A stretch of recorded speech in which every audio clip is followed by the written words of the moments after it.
साङ्कं कौस्तुभोद्भासिताङ्गं पुण्योपेतं पुण्डरीकायताक्षं विष्णुं वन्दे सर्वलोकैकनाथम्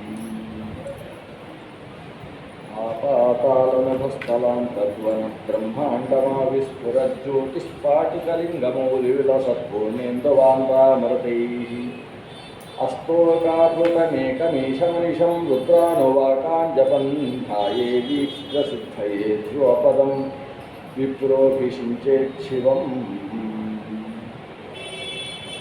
आपादमौलिपर्यन्तं गुरूणाम् आसतिं स्मरेत् तेन विघ्नाः प्रणश्यन्ति सिद्ध्यन्ति च मनोरथाः धर्मप्रोज्झितकैतवोऽत्र परमो निर्मत्सराणां सतां वेद्यं वास्तवमत्र वस्तुशिवदं तापत्रयोन्मूलनं श्रीमद्भागवते महामुनिकृते किं वा परैरीश्वरः सद्यो हृद्यवरुध्यतेऽत्र कृतिभिः शुश्रूषुभिस्तत्क्षणात्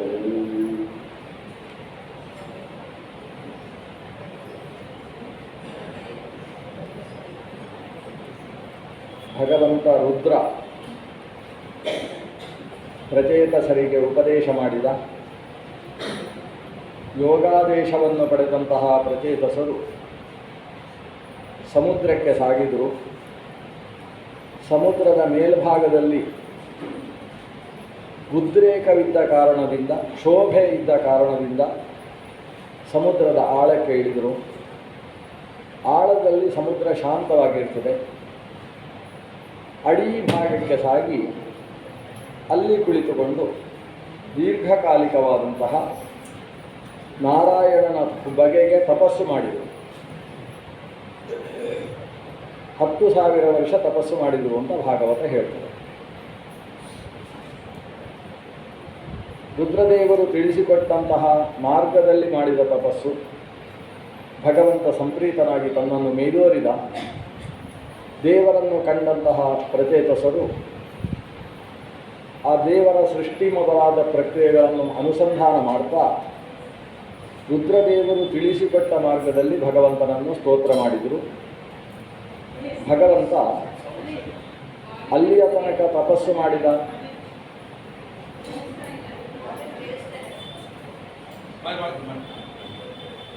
ಅಲ್ಲಿಯ ತನಕ ತಪಸ್ಸು ಮಾಡಿದಂತಹ ಪ್ರಚೇತಸರು ಭಗವಂತನಿಂದ ಅನುಗ್ರಹ ಪಡೆದು ತಾವು ಸಮುದ್ರದಿಂದ ಹೊರಬರ್ತಾರೆ.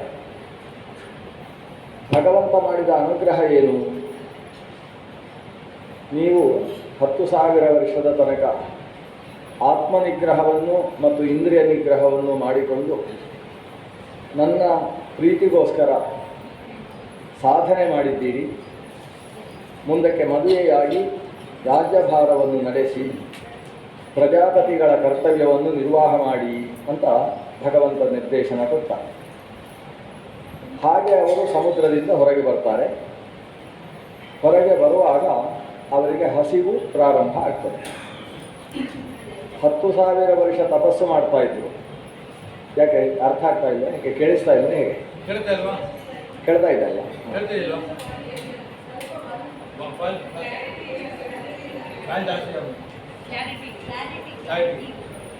10,000 ವರ್ಷ ತಪಸ್ಸು ಮಾಡಿ ಅವರಿಗೆ ಆ ಸಮಯದಲ್ಲಿ ಹಸಿವು ಅಂತ ಅನಿಸಿರಲಿಲ್ಲ.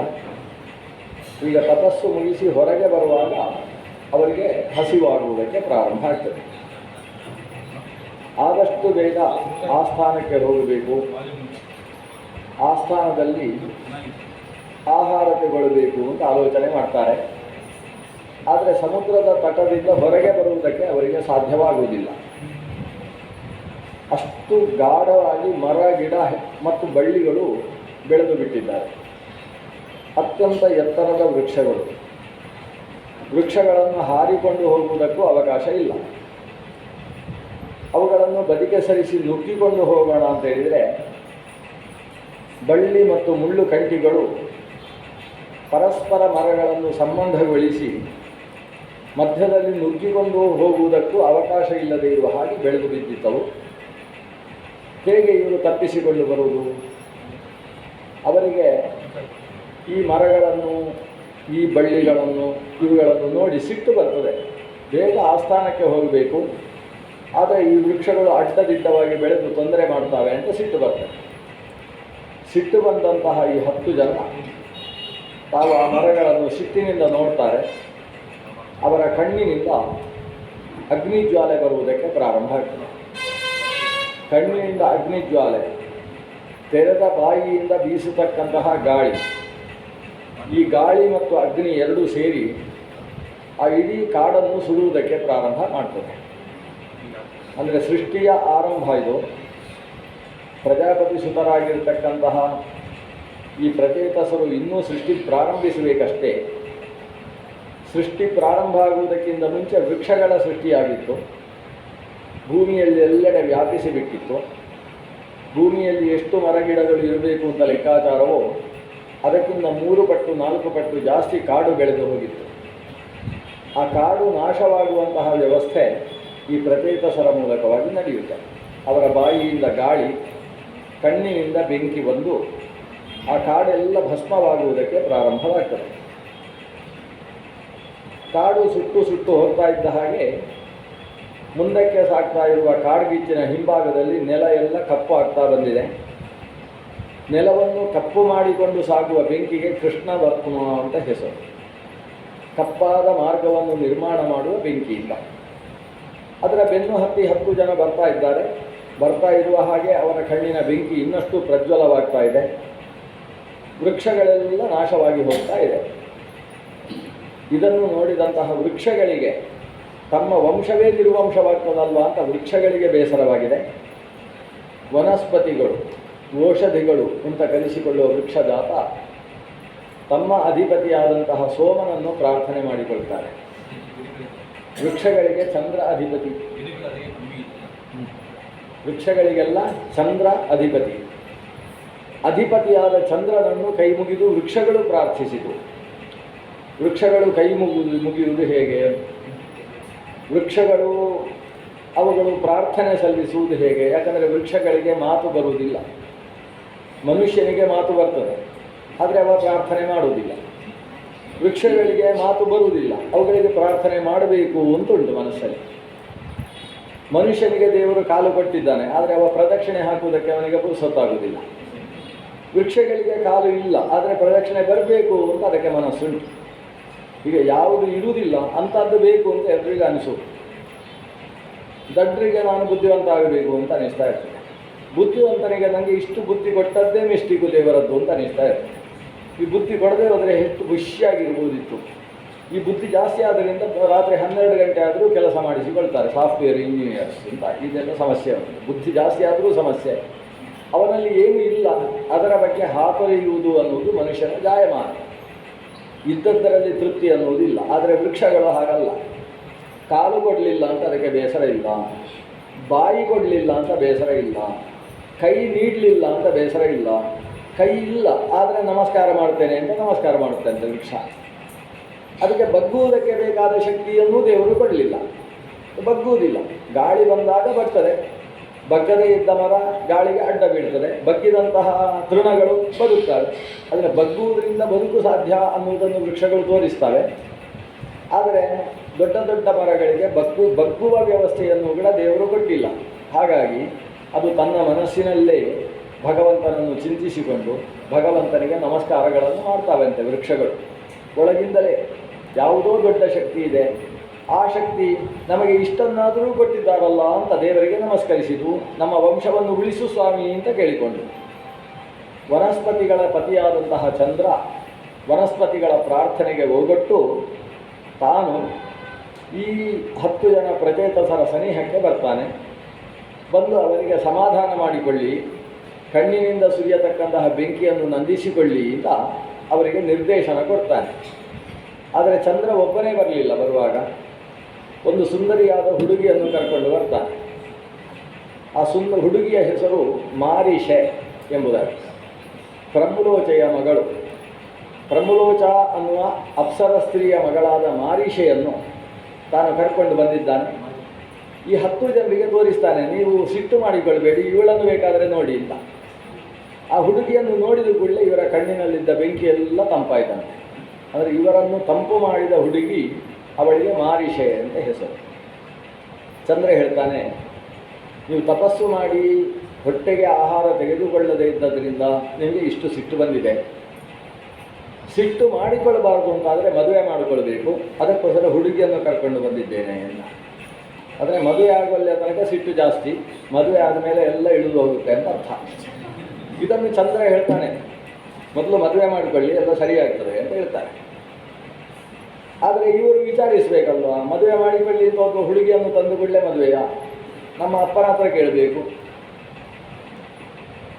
ಪ್ರಾಚೀನ ಬರಹಿಸ್ಸು, ಅವನು ಇನ್ನೂ ರಾಜ ಸಿಂಹಾಸನದಲ್ಲಿ ಕೂತಿದ್ದಾನೆ, ಅವನ ಹತ್ರ ಪ್ರಶ್ನಿಸಬೇಕಲ್ಲ. ಅದಕ್ಕೆ ಚಂದ್ರ ಹೇಳ್ತಾನೆ, ಅದೆಲ್ಲ ಅವಶ್ಯಕತೆ ಇಲ್ಲ, ಮೊದಲು ಮದುವೆ ಮಾಡಿಕೊಂಡೇ ಅಪ್ಪನ ಹತ್ರ ಹೋಗಿ. ಹೇಗೂ ಅಪ್ಪನನ್ನು ಬಿಟ್ಟು ಬಂದು 10,000 ವರ್ಷ ಆಗಿದೆ. ಅವನು ಕೇಳಿದ್ದಾನ ನನ್ನ ಮಕ್ಕಳು ಎಲ್ಲಿದ್ದಾರೆ ಅಂತ, ಯಾವ ವಿಚಾರವನ್ನು ಮಾಡಲಿಲ್ಲ. ನಿಮಗೆ ಈಗ ಹಸಿವು ಅಂತೇಳಿ ಹೊರಗೆ ಬಂದಿದ್ದೀರಿ, ಆದ್ದರಿಂದ ನಾನು ಕೊಡ್ತಾ ಇದ್ದೇನೆ, ಮದುವೆ ಮಾಡಿಕೊಂಡು ಹೋಗಿ. ಇವರು ಚಂದ್ರ ಹೇಳಿದ ಅಂತ ಹೇಳಿದರೆ ದಕ್ಷ ಪ್ರಜಾಪತಿಗೆ ಇಷ್ಟ ಆಗ್ಬೋದು, ಯಾಕಂದರೆ ಯಾರು ಪ್ರಾಚೀನ ಬರಹಿಸ್ಸಿಗೆ ಇಷ್ಟ ಆಗ್ಬೋದು. ಯಾಕಂದರೆ ಪ್ರಾಚೀನ ಬರಹಿಸ್ಸು ಚಂದ್ರನಿಗಿಂತ ತುಂಬ ಕೆಳಗಿನವ. ಚಂದ್ರ 12ನೇ ಕಕ್ಷೆಯ ದೇವತೆ, ಮನೋನಿಯಾಮಕನಾದವ. ಪ್ರಾಚೀನ ಬರಹಿಸ್ಸು ಅವನು ಒಬ್ಬ ಚಕ್ರವರ್ತಿ ಅಷ್ಟೇ. ಚಕ್ರವರ್ತಿಯಾದಂತಹ ಪ್ರಾಚೀನ ಬರಹಿಸ್ಸಿಕ್ಕಿಂತ ಉತ್ತಮ ದೇವತೆ ಎನಿಸಿರ್ತಕ್ಕಂತಹ ಚಂದ್ರನೇ ಹೇಳಿದ ಮೇಲೆ ಇವರು ಒಪ್ಪದೇ ಇರುವುದಕ್ಕಾಗಲಿಲ್ಲ. ಅವರು ಇವಳು ಹೆಂಡತಿಯಾಗುವುದಕ್ಕೆ ಯೋಗ್ಯಳೋ ಅಂತ ಒಂದು ಸಲ ನೋಡ್ತಾರೆ. ನೋಡಿದ ಮೇಲೆ ಈಗಲೇ ಮದುವೆ ಆಗಬೇಕು ಅಂತ ಅನಿಸುತ್ತೆ ಅವರಿಗೆ.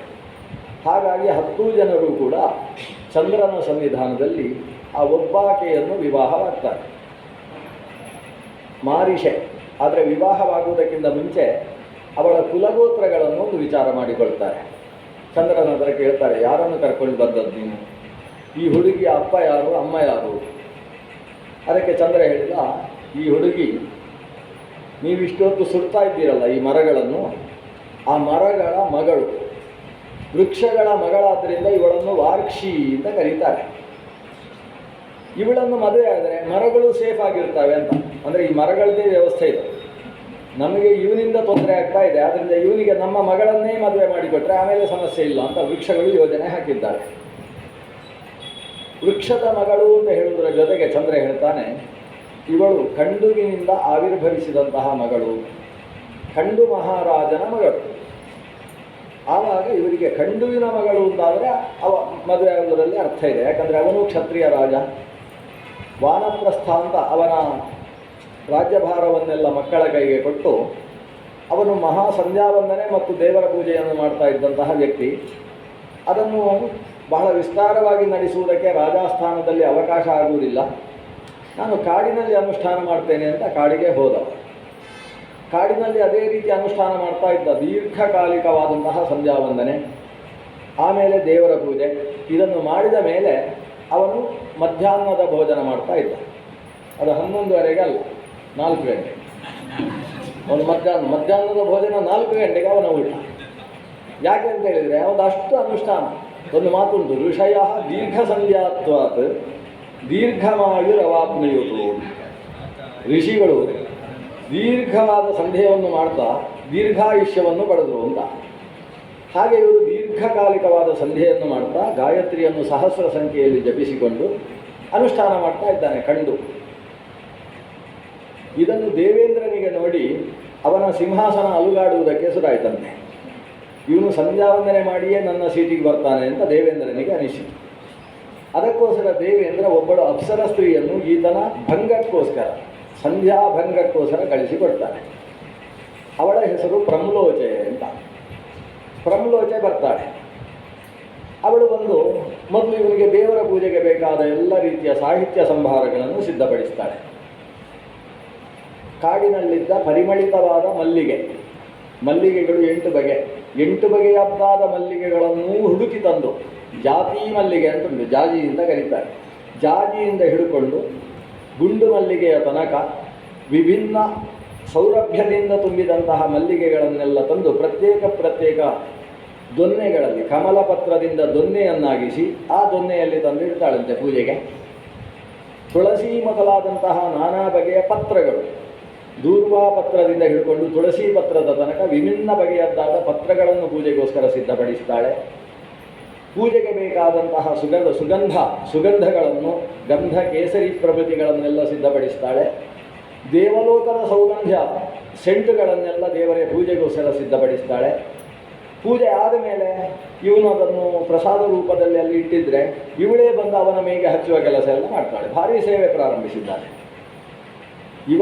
ಇವನ ಅನುಷ್ಠಾನ ಮತ್ತು ಪೂಜೆಗಳಿಗೆ ಸೇವೆ ಮಾಡ್ತಾ ಇರುವುದು ಯಾರು ಅಂತ ಗೊತ್ತಿಲ್ಲ ಅಂತೆ ಅವನಿಗೆ. ಅಷ್ಟು ಏಕಾಗ್ರವಾಗಿ ಪೂಜೆಯಲ್ಲಿ ಯಾರು ಮೇಗೆ ಸೆಂಟು ಹಚ್ಚಿದ್ರು ಅಂತ ಗೊತ್ತಿಲ್ಲ ಅವನಿಗೆ. ಆ ರೀತಿ ಪೂಜೆ ಮಾಡ್ತಾ ಇದ್ದವ. ಒಂದು ಸಲ ಕಣ್ಣು ತಿರುಗಿಸಿ ನೋಡಿದ, ಯಾರು ಇಷ್ಟೆಲ್ಲ ಸೇವೆ ಮಾಡ್ತಾ ಇರೋದು ಅಂತ.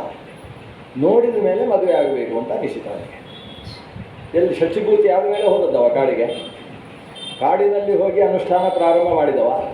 ಮಕ್ಕಳಿಗೆ ರಾಜ್ಯಭಾರ ವ್ಯವಸ್ಥೆಯನ್ನು ಕೊಟ್ಟು ಹೋದವನಿಗೆ ಇವಳನ್ನು ನೋಡಿದ ಮೇಲೆ ಸಂಸಾರ ಶುರು ಮಾಡಬೇಕು ಅಂತ ಅನಿಸಿತು.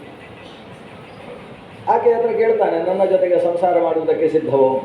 ಅವಳು ಹೇಳ್ತಾಳೆ, ಮದುವೆ ಆಗಲಿಕ್ಕಿಲ್ಲ, ಸಂಸಾರ ಮಾಡ್ತೇನೆ ಅಂತ ಹೇಳ್ತಾಳೆ.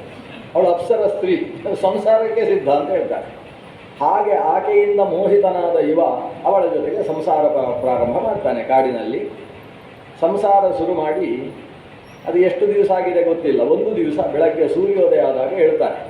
ಆವಾಗ ಇವಳು ತುಂಬು ಗರ್ಭಿಣಿಯಾಗಿದ್ದಾಳೆ.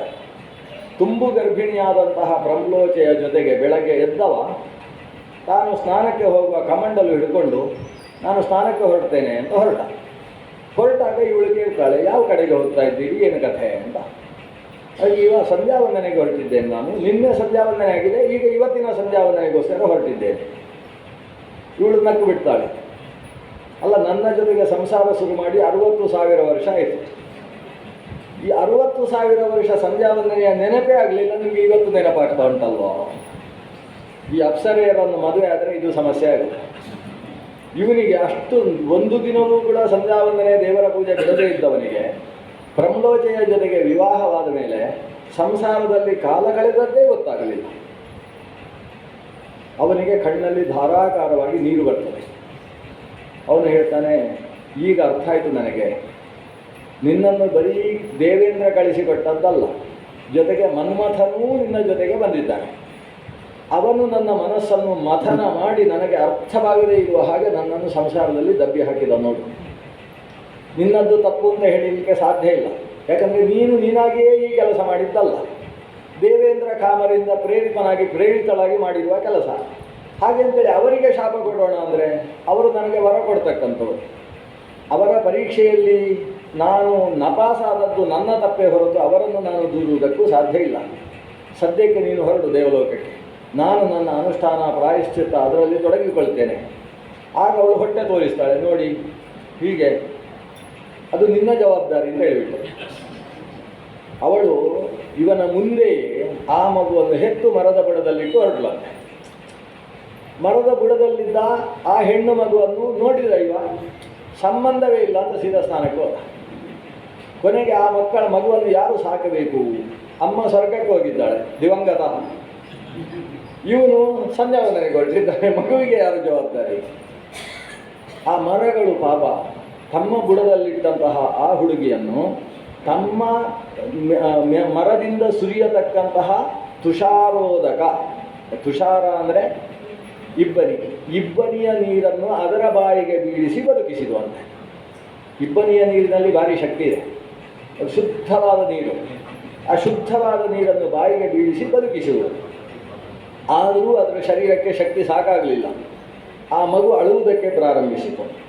ಆವಾಗ ವೃಕ್ಷಗಳು ಚಂದ್ರನನ್ನು ಪ್ರಾರ್ಥಿಸ್ತವೆ. ಯಾಕಂದರೆ ವೃಕ್ಷಗಳಿಗೂ ಚಂದ್ರನಿಗೂ ಒಂದು ನಿಕಟವಾದ ಸಂಬಂಧ ಇದೆ. ಕೃಷ್ಣ ಗೀತೆಯಲ್ಲಿ ಹೇಳ್ತಾನೆ, ಪುಷ್ಣಾಮಿ ಚೌಷಧೀ ಸರ್ವಾಹ ಸೋಮೋ ಭೂತ್ವ ರಸಾತ್ಮಕ ಅಂತ. ಚಂದ್ರನಲ್ಲಿ ನಾನು ನಿಂತು ವೃಕ್ಷಗಳಿಗೆಲ್ಲ ಬಲ ಕೊಡ್ತೇನೆ ಅಂತ ಹೇಳ್ತಾನೆ. ಅಂದರೆ ವೃಕ್ಷಗಳಿಗೆ ಬಲ ಸಿಗುವುದು ಚಂದ್ರನ ಬೆಳಕಿನಿಂದ, ಧಾನ್ಯಗಳು ಮೊಳಕೆ ಹಿಡಿಯುವುದು ಸೂರ್ಯನ ಶಕ್ತಿಯಿಂದ. ಸೌರಶಕ್ತಿ ಮತ್ತು ಚಾಂದ್ರಶಕ್ತಿ ಎರಡರ ಸಮ್ಮೇಳನದಿಂದ ಮಾತ್ರ ವೃಕ್ಷಗಳು ಚೆನ್ನಾಗಿ ಬೆಳೆಯುವುದಕ್ಕೆ ಸಾಧ್ಯ. ಹಾಗಾಗಿ ಚಂದ್ರನಲ್ಲಿ ಇವುಗಳು ಮೊರೆ ಇಟ್ಟಾಗ ಚಂದ್ರ ತಾನು ತನ್ನ ಸ್ವರೂಪದಿಂದ ಬಂದು ತನ್ನ ಪ್ರದೇಶಿನಿ ಅಂತ ಹೇಳಿದರೆ ಬೈಯುವ ಬೆರಳು, ಆ ಬೆರಳನ್ನು ಮಗುವಿನ ಬಾಯಿಗಿಟ್ಟು ಆ ಬೆರಳಿನಿಂದ ಸುರಿಯುವ ಅಮೃತದಿಂದ ಮಗುವಿಗೆ ಶಕ್ತಿ ತುಂಬಿದಂತೆ. ಹಾಗಾಗಿ ಕಂಡುರಾಜನ ಮಗಳು ಪ್ರಮ್ಲೋಚೆಯ ಮಗಳಾದ ಆಕೆಗೆ ಮಾರಿಷೆ ಅಂತ ಚಂದ್ರನೇ ಹೆಸರಿಟ್ಟದ್ದು. ಅವಳು ಇವತ್ತು ನಿಮ್ಮ ಪತ್ನಿ ಆಗ್ತಾಳೆ. ಅಪ್ಸರೆಯ ಮಗಳಾದ್ದರಿಂದ ಇಷ್ಟು ಚಂದದ ಹುಡುಗಿ, ಆದರೆ ಇವಳು ಅಪ್ಸರೆ ಅಲ್ಲ. ನಿಮ್ಮ ಜೊತೆಗೆ ಸಂಸಾರ ಮಾಡಿಕೊಂಡು ಉತ್ತಮವಾದ ಸಂತಾನವನ್ನು ಕೊಟ್ಟು ಧರ್ಮ ಪ್ರಜಾ ಸಂಪತ್ತಿಗೋಸ್ಕರ ಜೊತೆಗಿರ್ತಾಳೆ ಅಂತ ಹೇಳಿ ಚಂದ್ರ ಈಕೆಯನ್ನು ಈ 10 ಜನಕ್ಕೆ ವಿವಾಹ ಮಾಡಿ ಕೊಡ್ತಾನೆ. ಆಗ ಮರಗಳೆಲ್ಲ ಸುಟ್ಟು ಕರಕಲಾಗಿ ಖಾಲಿಯಾಗಿದೆ ಅಂತ, ಬೆಂಕಿಯು ಆರಿ ಹೋಗಿದೆ. ಹಾಗಾಗಿ ಇಲ್ಲಿ ಮರಗಳು ಕಡಿಮೆ ಅಂತ ನಮ್ಮ ಅನಿಲ್ ಹೇಳ್ತಾನೆ ಇರ್ತಾರೆ. ಈ ಮರಗಳು ದೊಡ್ಡ ದೊಡ್ಡ ಮರ ಇಲ್ಲವೇ ಇಲ್ಲ ಆಚಾರ್ಯ ಅಂತ. ಅವರಿಗೆ ನಾನು ಹೋಮಕ್ಕೆ ಒಂದು ಹಲಸಿನ ಎಲೆ ಮಾವಿನ ಎಲೆ ಬೇಕು ಅಂದರೆ ಅದೆಲ್ಲ ಇಲ್ಲಿ ಬೆಳೆಯುವುದಿಲ್ಲಂತೆ. ಯಾಕಂದರೆ ಈ ಒಂದು ಕಣ್ಣಿನ ಬಿಸಿ ಈಗಲೂ ಅಲ್ಲಲ್ಲಿ ಉಂಟಂತೆ. ದೊಡ್ಡ ದೊಡ್ಡ ಮರಗಳು ಇಲ್ಲಿ ಬೆಳೆಯುವುದಿಲ್ಲ, ಮುಳ್ಳು ಕಂಟಿಗಳು ಮಾತ್ರ ಜಾಸ್ತಿಯಾಗಿ ಬೆಳೀತಾವೆ ಅಂತ ಈ ಪ್ರದೇಶದ ಒಂದು ಸ್ಥಿತಿ, ಸಮುದ್ರದ ತೀರದಲ್ಲಿ ಇರತಕ್ಕಂಥ ಸ್ಥಿತಿ.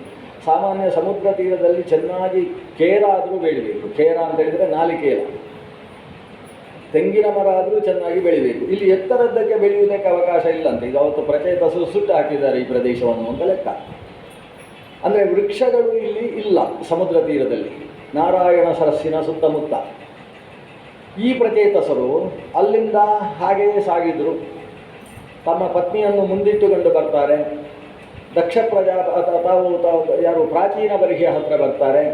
ಅಷ್ಟು ಹೊತ್ತಿಗಾಗಲೇ ಪ್ರಾಚೀನ ಬರ್ಹಿಸ್ಸು ನಾರದರ ಕೈಯಿಂದ ಪುರಂಜನೋಪಾಖ್ಯಾನದ ಉಪದೇಶವನ್ನು ಪಡೆದು ತಾನೂ ವಿರಕ್ತನಾಗಿ ತನ್ನ ಮಕ್ಕಳು ಬರುವಲ್ಲಿಯ ತನಕ ರಾಜ್ಯವನ್ನು ನೋಡಿಕೊಳ್ಳಿ ಅಂತ ಹೇಳಿ ಮಂತ್ರಿಗಳ ಜವಾಬ್ದಾರಿಯಲ್ಲಿ ಕೊಟ್ಟು ತಾನು ಕಾಡಿಗೆ ಹೋಗಿದ್ದ.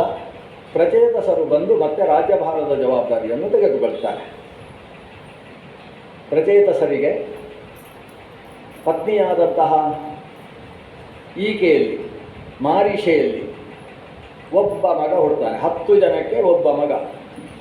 ಪ್ರಚೇತಸರ ಮಗನಾದ್ದರಿಂದ ಅವನಿಗೆ ಪ್ರಾಚೇತಸ ಅಂತ ಹೆಸರು. ಇದು ಯಾರು ಅಂತ ಕೇಳಿದರೆ ಭಾಗವತ ಹೇಳ್ತದೆ, ಹಿಂದೆ ದಕ್ಷ ಪ್ರಜಾಪತಿ ತಾನು ರುದ್ರನನ್ನು ಕುರಿತು ಯಾಗವನ್ನು ಪ್ರಾರಂಭಿಸಿ ಆ ಯಾಗದಲ್ಲಿ ರುದ್ರನಿಗೆ ಆಹುತಿಯನ್ನೇ ಕೊಡದೆ ಅವಮಾನಿಸಿದ ಕಾರಣದಿಂದ ಆ ಪ್ರಜಾಪತಿಯಾದಂತಹ ದಕ್ಷ ಈ ಭೂಮಿಯಲ್ಲಿ ಮಾನವನಾಗಿ ಹುಟ್ಟಿದ್ದಾನೆ. ಅದೇ ದಕ್ಷ ಮತ್ತೆ ಹುಟ್ಟಿದ. ಅವನಿಗೆ ಹೆಸರು ಪ್ರಾಚೇತಸ ದಕ್ಷ ಅಂತ ಹೆಸರು. ಹೀಗೆ ದಕ್ಷ ಪ್ರಜಾಪತಿಯ 2ನೆಯ ಜನ್ಮ ಇದು. ಪ್ರಾಚೀನ ಬರ್ಹಿ ಅಥವಾ ಬರ್ಹಿಷ್ಮಂತನ ಮಕ್ಕಳಾದಂತಹ ಪ್ರಚೇತಸರಿಗೆ ಮಾರಿಷೆಯಲ್ಲಿ ಹುಟ್ಟಿದಂತಹ ಮಗ, ಅವನಿಗೆ ದಕ್ಷ ಅಂತ ಹೆಸರು. ಈ ದಕ್ಷನ ಕಥೆ ಏನು? ಈ ದಕ್ಷ ಒಂದು ಸುಮಾರು 12-14 ವರ್ಷ ಆಯಿತು ಅವನಿಗೆ. ಅಷ್ಟು ಹೊತ್ತಿಗೆ ಅವ ವೇದಾಭ್ಯಾಸವನ್ನು ಮಾಡಿದ, ಗುರುಕುಲದ ಅಧ್ಯಯನವನ್ನು ಮಾಡ್ತಾನೆ. ವೇದದಲ್ಲಿ ಮಹಾನಿಷ್ಠೆ, ವೇದಾಂಗಗಳನ್ನು ಮತ್ತು ವೇದಾಂತಗಳನ್ನು ಕೂಡ ಅರಗಿಸಿಕೊಳ್ತಾನೆ. ಶಾಸ್ತ್ರದಲ್ಲಿ ತತ್ವಜ್ಞನಾದಂತಹ ದಕ್ಷ ಭಗವಂತನನ್ನು ಕುರಿತು ತಪಸ್ಸು ಪ್ರಾರಂಭ ಮಾಡ್ತಾನೆ. ದಕ್ಷ ತಪಸ್ಸು ಮಾಡುವಾಗ ಆತನಿಗೆ ಒಳಗಿನಿಂದ ಆವಿರ್ಭೂತವಾದ ಒಂದು ಸ್ತೋತ್ರ. ಆ ಸ್ತೋತ್ರಕ್ಕೆ ಹಂಸಗುಹ್ಯ ಸ್ತೋತ್ರ ಅಂತ ಹೆಸರು. ಈ ಸಂದರ್ಭದಲ್ಲಿ ಸ್ತೋತ್ರಗಳು ಬಹಳಷ್ಟು. ಖಂಡುವಿನ ಕಥೆ ಕೇಳಿದ್ವಿ ನಾವು. ಖಂಡು ತಪಸ್ಸು ಮಾಡಿದ, ಕೊನೆಗೆ ಹೆಣ್ಣು ಮಗಳಾಯಿತು, ಆಮೇಲೆ ಮತ್ತೆ ತಪಸ್ಸಿಗೆ ಹೋದ, ಮತ್ತೆ ಸಂಧ್ಯಾವಂದನೆಗೆ ಹೋದ. ಅವರಿಗೆ ಅನಿಸಿತು 60,000 ವರ್ಷ ಸಂಧ್ಯಾವಂದನೆ ಬಿಟ್ಟ ದೋಷ ಇದೆ ಅಲ್ಲ, ಇದಕ್ಕೆ ಪರಿಹಾರ ಏನು ಅಂತ ಚತುರ್ಮುಖ ಬ್ರಹ್ಮನನ್ನು ಕುರಿತು ಪ್ರಶ್ನೆ ಮಾಡಿದ.